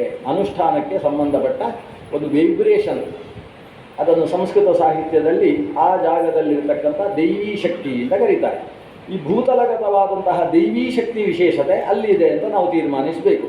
ಅದನ್ನು ಈ ನಾರಾಯಣ ಸರೋವರದ ತೀರದಲ್ಲಿ ಅವರು ಕಂಡ್ರಂತೆ. ನಾರಾಯಣ ಸರೋವರದ ತೀರದಲ್ಲಿ ಏನು ಕಾಡು ಇರಲಿಲ್ಲ, ಕಾಡಿನ ಪ್ರದೇಶ ಅಲ್ಲ. ಇವರ ಹಿರಿಯರ ಕಾಲದಿಂದ ಒಂದು ಸಮುದ್ರ ತೀರದ ಕಾಡು ಎಲ್ಲವೂ ನಾಶವಾಗಿ ಹೋಗಿತ್ತು. ಅದನ್ನ ಕಾಡಿಲ್ಲ, ಆದರೂ ಪ್ರಶಸ್ತ. ಸಾಮಾನ್ಯ ಕಾಡು ಅಂತಾದರೆ ವನವಾಸ, ವನದಲ್ಲಿ ಒಂದು ವಿಶೇಷ ಶಕ್ತಿ ಇರ್ತದೆ. ಇದು ವನ ಇಲ್ಲ, ಆದರೂ ವಿಶೇಷವಾದ ಶಕ್ತಿ ಇದೆ. ಪ್ರಶಾಂತವಾದ ಸರೋವರ ಇದೆ. ಸರೋವರದಲ್ಲಿ ಎಲ್ಲ ಕಡೆಯಲ್ಲೂ ಕೂಡ ವಿಶಾಲವಾದ ಎಲೆಗಳ ಪದ್ಮ. ಆ ಪದ್ಮ ಎಂಬುದು ಅರಳಿ ನಿಂತಿದೆ. ಅರಳಿ ನಿಂತಹ ಪದ್ಮಗಳ ಮೇಲೆ ದುಂಬಿಗಳು ಹಾರಾಡ್ತಾ ಇದ್ದಾವೆ. ಇಂತಹ ಅಮಲವಾದ ಅಚ್ಚವಾದಂತಹ ನೀರಿನಿಂದ ಕೂಡಿರತಕ್ಕಂತಹ ಸರೋವರ. ಆ ಸರೋವರದಲ್ಲಿ ಸೀದಾ ಬಂದು ಮೊದಲು ಆ ಸರೋವರದ ನೀರು ತೆಗೆದುಕೊಂಡು ಮೈಗೆ ಪ್ರೋಕ್ಷಣೆ ಮಾಡಿ ಕೈ ಮುಗಿತಾರೆ. ಕೈ ಮುಗಿದು ನಿನ್ನಲ್ಲಿ ಇಳಿಯುವುದಕ್ಕೆ ಅನುಜ್ಞೆ ಕೊಡು ಅಂತ ಕೇಳ್ತಾರೆ. ಕೇಳಿ ಆ ಸರೋವರದಲ್ಲಿ ಇಳಿದಾಗ ಅವರಿಗೆ ನಾರಾಯಣನ ಸ್ಮರಣೆ ಬರ್ತದೆ ಅಂತ. ಅಂದರೆ ಅದಕ್ಕೆ ನಾರಾಯಣ ಸರೋವರ ಅಂತ ಹೆಸರಾಯಿತು. ಅಂದರೆ ಅದಕ್ಕೆ ಇಳಿದ ಕೂಡಲೇ ಯಾರ ಸ್ಮರಣೆ ಬಂತು ಇವರಿಗೆ ಬಂದದ್ದು 10,000 ಜನಕ್ಕೂ ಕೂಡ ನಾರಾಯಣನ ಶಂಖಚಕ್ರ ಗದಾಪದ್ಮಧಾರಿಯ ಸ್ಮರಣೆ ಬರ್ತದೆ. ನಾವು ದಿನನಿತ್ಯ ಅನುಷ್ಠಾನ ಮಾಡುವಾಗ ಅವನನ್ನು ಸ್ಮರಿಸ್ತೇವೆ. ಆದರೆ ಈ ನದಿಗೆ ಇಳಿದ ಕೂಡಲೇ ದೇವರದ್ದೇ ನೆನಪು ನನಗೆ ಬರ್ತಾ ಇದೆ ಅಲ್ಲ ಅಂತ, ಅದು ನಾರಾಯಣನ ಸರೋವರ ಅಂತ ಅದಕ್ಕೆ ಹೆಸರಾಯಿತಂತೆ. ನಾರಾಯಣ ಸರಸ್ಸಿನಲ್ಲಿ ಅವರು ಇಳಿದು ಮೇಲಕ್ಕೆ ಬಂದಾಗ ನಾವು ಅಪ್ಪನಿಗೆ ಹೆಣ್ಣು ಹುಡುಕು ಅಂತ ಹೇಳಬಾರ್ದಿತ್ತು ಅಂತ ಅನಿಸಿತಂತೆ ಅವರಿಗೆ. ಅಂದರೆ ಈ ಸರೋವರದಲ್ಲಿ ಇಳಿದವರಿಗೆ ಸಂಸಾರದ ಬಗ್ಗೆ ಅಸಾರ ಬುದ್ಧಿ ಬರುವಷ್ಟು ಅದರಲ್ಲಿ ವಿಶೇಷ ಶಕ್ತಿ ಇದೆ ಅಂತ. ನಮಗೆಲ್ಲ ಹಾಗೆ ಆಗದೇ ಇದ್ದದ್ದು ಒಳ್ಳೆಯದೋ ಕೆಟ್ಟದೋ ಗೊತ್ತಿಲ್ಲ. ಅಂತೂ ಆ ಸರೋವರದಲ್ಲಿ ಅಂತ ಅದು ಮದುವೆ ಆಗುವುದಕ್ಕಿಂತ ಮುಂಚೆ ಬಂದರೆ ಹಾಗಾಗ್ತದೋ ಏನೋ ಗೊತ್ತಿಲ್ಲ. ಅಂತೂ ಆ ಅದರಲ್ಲಿ ಇಳಿದು ಬಂದವರಿಗೆ ನಾವು ಮದುವೆ ಯಾಕಾಗಬೇಕು ಅಂತ ಅನಿಸುವುದಕ್ಕೆ ಶುರುವಾಯಿತು. ಇದಕ್ಕೆ ಸರಿಯಾಗಿ ಅವರು ಆ ಮೇಲೆ ಎದ್ದು ನಿಲ್ಲಿಸಬೇಕು. ಸರಿ, ಅದಕ್ಕೆ ಸರಿಯಾಗಿ ಹೌದು, ಅದು ಈಗ ಬೆಳಗ್ಗೆ ಮದುವೆ ಆಗಲಿ. ಈಗ ಅವರು ಸರೋವರದಿಂದ ಮೇಲಕ್ಕೆ ಬಂದಾಗ ಅಲ್ಲಿ ನಾರದರು ಸಿಕ್ಕಿದ್ರು. ನಾರದರು ಇವರ ಹತ್ರ ಹೇಳಿದ್ವಿ, ನೀವು ನೋಡಿದರೆ ದಕ್ಷನ ಮಕ್ಕಳ ಹಾಗಿದ್ದೀರಲ್ವಾ ಅಂತ ಕೇಳಿದರು. ಅದಕ್ಕೆ ಹೌದು, ನಿಮಗೆ ದಕ್ಷ ಹೇಗೆ ಪರಿಚಯ ಅಂತ ಇವರು ಶುರು ಮಾಡಿದರು. ನೋಡಿ, ಅಪ್ಪನ ಹೆಸರಲ್ಲಿ ಮಾತಾಡಲಿಕ್ಕೆ ಶುರು ಮಾಡಿದರೆ ಬೇಗ ಪರಿಚಯ ಆಗ್ತದೆ. ನಿಮಗೆ ನಮ್ಮ ಅಪ್ಪ ಹೇಗೆ ಪರಿಚಯ? ನಾನು ನಿಮಗೆ ಚಿಕ್ಕಪ್ಪ ಆಗಬೇಕು ಅಂತ ಹೇಳಿದ ನಾರದ. ಈಗ ಭಾರಿ ಹತ್ತಿರದ ಸಂಬಂಧ ಆಯಿತು. ಅಲ್ಲ, ನಮ್ಮ ಅಪ್ಪ ಅವರ ತಮ್ಮನ ನೀವು? ಅಲ್ಲ, ನಿಮ್ಮ ಅಪ್ಪನಿಗೆ ಅಜ್ಜನ ಬೀಜ ಆಗಬೇಕು, ಆದರೆ ನಿಜವಾಗಿ ನಿಮಗೆ ಚಿಕ್ಕಪ್ಪ ಅಂತ ಹೇಳಿದ. ಒಂದು ಸಂಬಂಧವೇ ಅರ್ಥ ಆಗಲಿಲ್ಲ ಇವರಿಗೆ. ಯಾಕಂದರೆ ಇದೇ ದಕ್ಷ ಹಿಂದಕ್ಕೆ ದಕ್ಷನಾಗಿ ಹುಟ್ಟಿದಾಗ, ಚತುರ್ಮುಖ ಬ್ರಹ್ಮನಿಂದ ದಕ್ಷನಾಗಿ ಆವಿರ್ಭವಿಸಿದಾಗ, ದಕ್ಷನ ತಮ್ಮನಾಗಿ ಅಂಗುಷ್ಠಾತ್ ನಾರದೋ ಜಜ್ಞೇ, ಅಲ್ಲಿಂದ ನಾರದ ಹುಟ್ಟಿದ್ದ. ಹಾಗಾಗಿ ದಕ್ಷನ ತಮ್ಮ. ಅದೇ ದಕ್ಷ ಮತ್ತೆ ದಕ್ಷನಾಗಿ ಹುಟ್ಟಿ ಬಂದದ್ದರಿಂದ ಇವರಿಗೆ ನಿಜವಾಗಿ ಚಿಕ್ಕಪ್ಪ ಆಗಬೇಕು. ಅದನ್ನು ಅವರು ಪರಿಚಯ ಮಾಡಿಕೊಂಡು ನಾರದರು ಮಾತಾಡುವುದನ್ನು ಕೇಳಿ ಈ 10,000 ಜನಕ್ಕೆ ಭಾರಿ ಖುಷಿಯಾಯಿತು. ನೀವು ಆ ವೀಣೆಯನ್ನು ಹಿಡ್ಕೊಂಡು ಅದರಲ್ಲಿ ನಾರಾಯಣ ನಾರಾಯಣ ಅನ್ನೋ ಶಬ್ದವನ್ನು ಮೀಟುವ ಹಾಗೆ ಮಾಡ್ತಾ ಇದ್ದೀರಿ. ನಮಗೆ ಯಾಕೋ ಈ ಸರೋವರದ ಇಳಿದಾಗಲೇ ಶಂಖಚಕ್ರ ಗದಾಪದ್ಮಧಾರಿ ಒಳಗಿಂದ ಮಿಂಚಿದ ಹಾಗೆ ಆಗಿ ಹೋದ. ದೇವರ ದರ್ಶನವಾದ ಅನುಭವ ನಮಗೆ ಆಗಿ ಹೋಯಿತು. ಆ ನಾರಾಯಣನ ಬಗ್ಗೆ ಸ್ವಲ್ಪ ಕಥೆ ಹೇಳಿ ಅಂತ ಕೂತರು ನಾರದರ ಹತ್ರ. ನಾರದರಿಗೆ ಇದಕ್ಕಿಂತ ಸಂತೋಷದ ಮತ್ತೊಂದು ಮೃಷ್ಟಾನ್ನ ಭೋಜನವೇ ಇಲ್ಲ. ನಾರದರು ಭಗವಂತ ನಾರಾಯಣನ ಬಗ್ಗೆ ಹೇಳಬೇಕು ಅಂತ ಯಾರಾದರೂ ಕೇಳಿದರೆ ಸಾಕು, ಕೂತು ಬಿಟ್ರು ಅಂತ ಅರ್ಥ. ಆಮೇಲೆ ಅವರಿಗೆ 4 ಗಂಟೆ ಆದರೂ ನೆನಪಾಗುವುದಿಲ್ಲ, ಅಷ್ಟು ಗಟ್ಟಿ. ದೇವರ ಬಗ್ಗೆ ಹೇಳ್ತಾ ಕೂತ್ರೆ ಆಮೇಲೆ ಸಮಯ ಹೋದದ್ದೇ ಗೊತ್ತಾಗುವುದಿಲ್ಲ. ಈ ನಿಟ್ಟಿನಿಂದ ನಾರದರು ಕೂತವರು ನಾರಾಯಣನ ಬಗ್ಗೆ ಒಂದು 4-5 ವಿಷಯ ಹೇಳಿದರು. ಕೇಳ್ತಾ ಇದ್ದ ಹಾಗೆ ಈ ಪ್ರಚೇತಸರಿಗೆ ಅವರು ತಮ್ಮ ಲೋಕವೇ ಮರ್ತೋಯ್ತು. ಇವರು ಮರೆತು ಹೋಗಿ ಭಗವಂತನ ಕಥೆಯಲ್ಲಿ ಮುಳುಗಿಬಿಟ್ಟದ್ದನ್ನು ನೋಡಿ ನಾರದರಿಗೆ ಇನ್ನಷ್ಟು ಆನಂದ ಆಯಿತು. ಅವರು ಒಂದಷ್ಟು ನಾರಾಯಣನ ಬಗ್ಗೆ ಹೇಳಿ ಆಮೇಲೆ ಹೇಳ್ತಾರೆ, ತುಂಬ ಸಮಯ ಆಯಿತು ನಾರಾಯಣನ ಕಥೆ ಹೇಳಲಿಕ್ಕೆ ಶುರು ಮಾಡಿ. ನಿಮ್ಮ ಅಪ್ಪ ದಕ್ಷ ಬೈಲಿಕ್ಕಿಲ್ವ ನನಗೆ? ನಿಮ್ಮನ್ನು ಇಷ್ಟು ಸಮಯ ನಾನು ಇಲ್ಲಿ ಕೂಡಿಸಿಕೊಂಡು ಕಥೆ ಹೇಳಿದ್ದಕ್ಕೆ ಏನಾದರೂ ಸಿಟ್ಟು ಬರಲಿಕ್ಕಿಲ್ವ ನಿಮ್ಮ ಅಪ್ಪನಿಗೆ? ಅದಕ್ಕೆ ಈ ಮಕ್ಕಳು ಹೇಳಿದರು, ನಾವು ಅಪ್ಪನ ಆದೇಶವನ್ನು ಪಡೆದು ಬಂದದ್ದು. ಅಪ್ಪನ ಆದೇಶ ಏನು ಅಂತ ಹೇಳಿದರೆ ಊರು ಸುತ್ತಾಡಿ ಅಂತ ಅವರು ಹೇಳಿ ಕಳಿಸಿದ್ದು. ಹಾಗಾಗಿ ನಾವು ಬಂದಿದ್ದೇವೆ. ನಾವು ಊರು ಸುತ್ತಾಡುವುದರ ಮೂಲಕ ಜ್ಞಾನ ಸಂಪಾದನೆ ಮಾಡಬೇಕು. ನೀವು ಹೇಳಿದ್ರಿಂದ ಬಹಳಷ್ಟು ಜ್ಞಾನ ವೃದ್ಧಿ ಆಗ್ತಾ ಇದೆ, ಇನ್ನಷ್ಟು ಹೇಳಿ ಅಂತ. ಹಾಗಾದರೆ ಇವರು ನನ್ನನ್ನು ಬಿಡುವುದಿಲ್ಲ ಅಂತ ನಾರದರಿಗೆ ಗೊತ್ತಾಯಿತು. ಅದಕ್ಕೆ ನಾರದರು ಹೇಳಿದರು, ಹಾಗಾದರೆ ಒಂದು ಕೆಲಸ, ನೀವೀಗ ಇನ್ನಷ್ಟು ನನ್ನ ಹತ್ರ ಕಥೆ ಕೇಳಿ ಆಮೇಲೆ ಹೋಗುವುದು ನಿಮ್ಮ ಅಪ್ಪನ ಹತ್ರವೇ ಅಲ್ವಾ? ಹೋದ ಮೇಲೆ ಏನಾಗ್ತದೆ? ನಿಮಗೆ ಮದುವೆ ಆಗ್ತದೆ. ಅದನ್ನು ಮದುವೆಗಿಂತ ಮುಂಚೆ ನಾನೊಂದು 10 ಪ್ರಶ್ನೆ ಕೇಳ್ತೇನೆ. ಈ 10 ಪ್ರಶ್ನೆಗೆ ನಿಮಗೆ ಉತ್ತರ ಸಿಕ್ಕಿದರೆ ಆಮೇಲೆ ಮದುವೆಯ ಬಗ್ಗೆ ಆಲೋಚನೆ ಮಾಡಿ ಅಂತ ಹೇಳಿ ಅವರು ಒಂದು 10 ಪ್ರಶ್ನೆ ಕೇಳ್ತಾರೆ. ಆ ಪ್ರಶ್ನೆ ಊಟ ಆದಮೇಲೇ ಕೇಳಬೇಕು ಅಂತ ವಿಧಾನ ಇರೋದು. ಹಾಗಾಗಿ ಮಧ್ಯಾಹ್ನ ನಂತರ ಆ 10 ಪ್ರಶ್ನೆ ಮತ್ತು ಅದರ ಉತ್ತರದ ಚಿಂತನೆಯನ್ನು ನಡೆಸೋಣ. ಶ್ರೀಕೃಷ್ಣಾರ್ಪಣ.